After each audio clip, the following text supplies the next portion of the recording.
Hey everyone, so I want to talk about something that messed with my head for years, net worth. We all hear about it, right? Assets minus liabilities equals net worth. Sounds simple, sounds logical, but let me tell you, that number can be a real trickster, especially if you are like I was chasing the dream of getting rich quick. Back in my early 20s, I was all about that number. I had this idea that if my net worth grew, I was winning, I was making progress, I was on the path to financial freedom. I mean, who doesn't he want that, right? I came from an ordinary background, no fancy financial education, just a burning desire to make money and make it fast. So I saw the headlines, heard the whispers about hot stocks, crypto booms, and whatever else promised high returns. I jumped in, head first, with my hard-earned savings, blindly following trends, buying whatever was popular, and listening to every piece of unsolicited advice I could find. I remember this one time, a friend of a friend, the type, was absolutely convinced about this obscure stock. Said it was going to the moon. I didn't do any research. I didn't understand the company. I just saw dollar signs and the promise of that net worth number going up, up, up. I poured a significant chunk of my savings into it, convinced I was smart, convinced I was about to hit it big. Guess what? It didn't go to the moon. It crashed. I watched my money evaporate, and that net worth number I was so proud of, it plummeted faster than I could blink. That wasn't an isolated incident either. I fell into pretty much every trap you can imagine. Short-term speculation, trying to time the market, chasing the next big thing. I even got caught up in a couple of those too. Good too.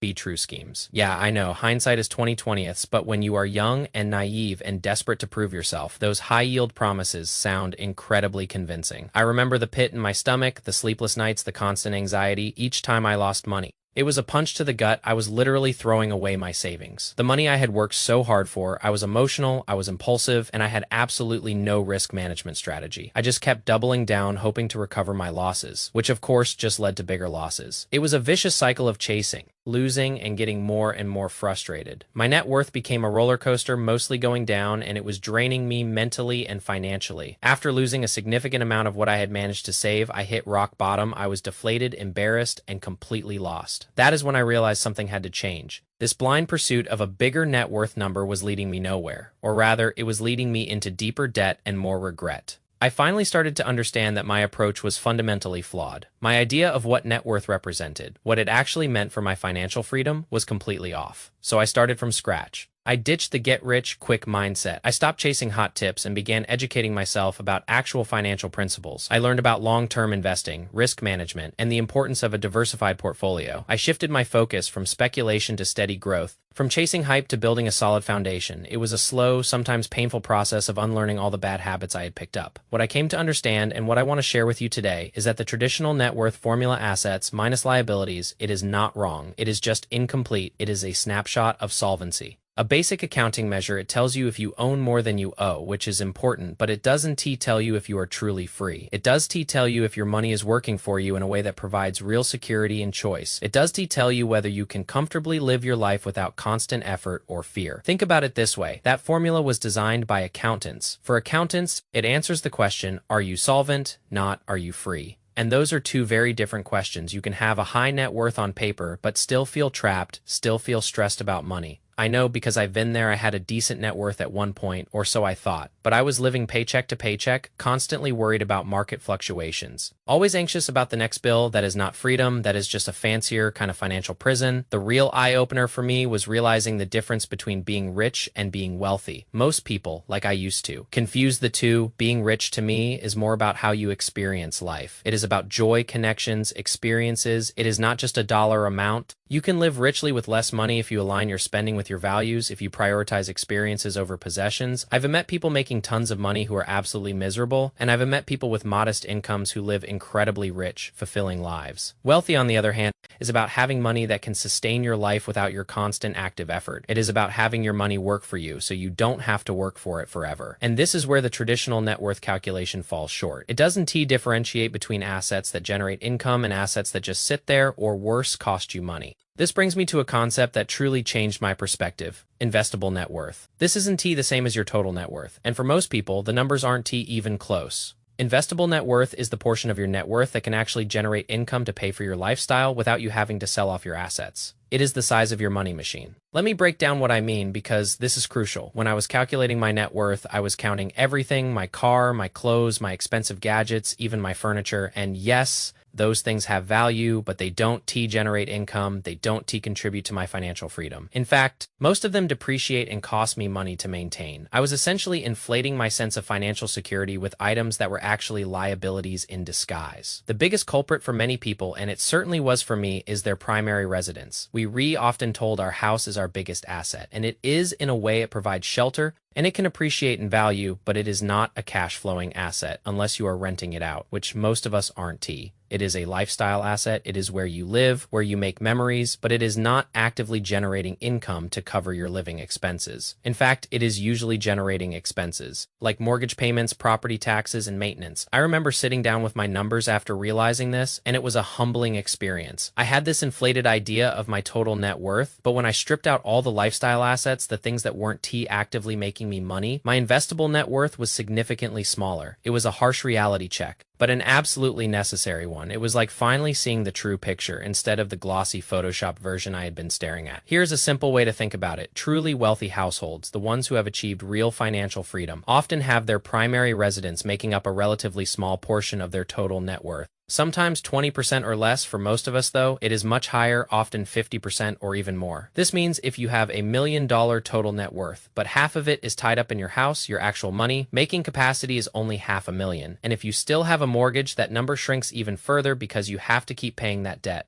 The composition of your net worth, not just the total number, is what really matters. It is what determines if you can truly retire, if you can choose to stop working, if you actually have a money machine, or just a nice looking balance sheet that doesn't actually do anything for you. Your net worth might have grown because your house value went up, not because you built a solid wealth generating system. And those are two very different things. So how do we calculate this crucial number, this investable net worth? It is simple, but it requires honesty. Take your total assets, but only count the ones that can actually generate income. We're talking stocks, bonds, index funds, ETFs, dividend, producing investments income, generating real estate retirement accounts like your 401k or IRA, brokerage accounts, and business equity that produces cash flow. Then subtract all your liabilities, everything you owe, including student loans, mortgages, credit card balances. The number you are left with, that is your investable net worth. That is the actual size of your money machine. Everything else, your house, your cars, your collectibles, your clothes, those are lifestyle assets. They have value, yes, but they aren't part of the machine that provides you with financial freedom. I know some of you might be thinking, but my house is an asset. It appreciates. I am building equity, and you are. I am not denying that. But here's the critical question. Can you live off that equity without selling your house or taking on more debt? For most people, the answer is no. So while your house provides shelter and comfort, it is not actively feeding your financial freedom. It is a wonderful place to live, but it won't make your car payment when you retire. Let me give you a quick scenario that really drove this home for me. I once knew someone who seemed to have a solid financial picture. A total net worth of $1 million. Sounds great, right? But when we dug into the details, it was a different story. Their residence was worth $600,000, and they still owed $350,000 on the mortgage. The rest was in a 401k. A small brokerage account, and some savings. So while their total net worth was $1 million, their investable net worth after stripping out the house and subtracting the remaining liabilities was only about $300,000 to $350,000. Now, if we use a standard 4% withdrawal rate, a common guideline for sustainable retirement income, that $300,000 to $350,000 would generate maybe $12,000 to $14,000 a year. That is about $1,000 to $1,100 a month. This person thought they had $1 million machine, but what they actually had was a machine generating just over $1,000 a month. That is not retirement. That is a supplement. At best, this isn't a criticism of anyone. It is just a reflection of how misleading the traditional conversation around net worth can be. And this matters, especially when you look at historical events like 2008. Many people had what looked like a positive net worth on paper, mainly tied up in real estate, but it was debt-laden real estate with no liquidity. When the values dropped, jobs disappeared, and they couldn't pay their mortgages. They were bankrupt in real life. Despite their paper wealth, the composition was wrong, and the liquidity wasn't there. Those who made it through 2008 with their wealth intact weren't necessarily wealthier on paper. They just had the right structure, they had liquidity, their investable net worth was real, and it was working for them. So the game we're replaying is just about growing a number. It is about building a money machine that can actually sustain your life. And here's the thing. I want you to calculate your investable net worth. Once you see that number, you can then start to figure out your freedom number. the amount you need to be financially free and support your lifestyle. There are calculators out there that can help you with this, and I highly recommend using one. It will give you a real trajectory and show you what you are actually dealing with. Now, having a clear investable net worth number is just the first step for that number to truly work for you. Three things need to be in place. First, liquidity. Not all investable assets are equally accessible when life happens. And believe me, life always happens. You need to be able to access your money without blowing up your entire strategy. This is where a robust emergency fund comes in. I am talking 9 to 18 months of living expenses, ideally in a high-yield savings account. This money's job isn't to make you rich. Its job is to keep you sane, to protect your investments, and to prevent you from being forced to sell assets at a loss during market downturns. I learned this the hard way, being caught off guard without enough liquid cash, and it cost me dearly when the market drops. The person with a peace of mind fund can just ride it out. The person without one is forced to sell, turning a temporary decline into a permanent loss. Liquidity is what transforms your investable net worth from a static number into a functional money machine. Second, your risk tolerance relative to your timeline. There is no one-size-fits-all answer here. Anyone who tells you otherwise without knowing your age, your financial situation, your goals, and your psychological makeup is probably trying to sell you something. The principle is this: the amount of risk you take on must match the amount of time you have before you need that money, combined with your actual capacity to handle market volatility. I've been there. I built portfolios that kept me up at night. I panicked during market corrections and sold at the worst possible time, locking in huge losses. It cost me millions. Literally, I saw people do the same during the COVID crash, jumping out of the market only to watch it recover without them. When emotions take over, financial intellect goes out the window. Your portfolio should be one you can actually stick with even when things get uncomfortable, because they will get uncomfortable investing. Without experiencing downturns is like driving for 20 years and never hitting traffic. Build a portfolio you can hold on to. That is how you let compounding work its magic. Third, tax location. This is an often overlooked aspect that can make a massive difference in how much money you actually keep. Your investable net worth isn't just about the assets you have, but where those assets live. There are three main buckets. Taxable accounts, like your standard brokerage accounts, offer flexibility and liquidity, but you pay capital gains tax when you sell tax. Deferred accounts, like traditional 401ks or IRAs, offer tax deductions up front and tax-deferred growth, but you pay taxes when you withdraw, and there are age restrictions. And then there are tax-free accounts like Roth IRAs or Roth 401ks, where you contribute after-tax dollars, but the money grows and can be withdrawn completely tax-free in retirement. Also with age restrictions. I personally have a lot in tax-deferred accounts because Roth wasn't an option for me when I started. It just shows how long I've been doing this. This means a significant portion of my retirement withdrawals will be taxed. Where your money lives impacts how much of it you get to keep. Two people with the exact same investable net worth can end up with very different amounts of spendable income based on how their assets are positioned from a tax perspective. So to recap, the three crucial elements for a functional money machine are liquidity, your risk profile, and asset location. These are the things that determine whether your investable net worth actually works for you or just sits there looking impressive on paper. You can just ask how big the number is. You have to ask, is my number built to work for me? Let S bring this all home. The traditional net worth calculation isn't mathematically incorrect. It just answers the wrong question if your goal is true financial freedom. The question that truly matters isn't do I own more than I owe? It is, can what I own generate enough income to pay for my life without me having to sell off pieces of it? Or work until I am utterly exhausted? That question has a different answer. And that answer begins with your investable net worth. Strip out your house, your cars, your collectibles, your clothes, anything that doesn't guarantee a cash flow. Look at what is left. That is your starting point. Then build that number with the right amount of liquidity, a risk level that matches your timeline and temperament, and position it strategically within the correct tax buckets. That, my friends, is your money machine. That is what can give you true freedom. I've sat with people who went through this calculation, and initially they felt deflated. Their $1 million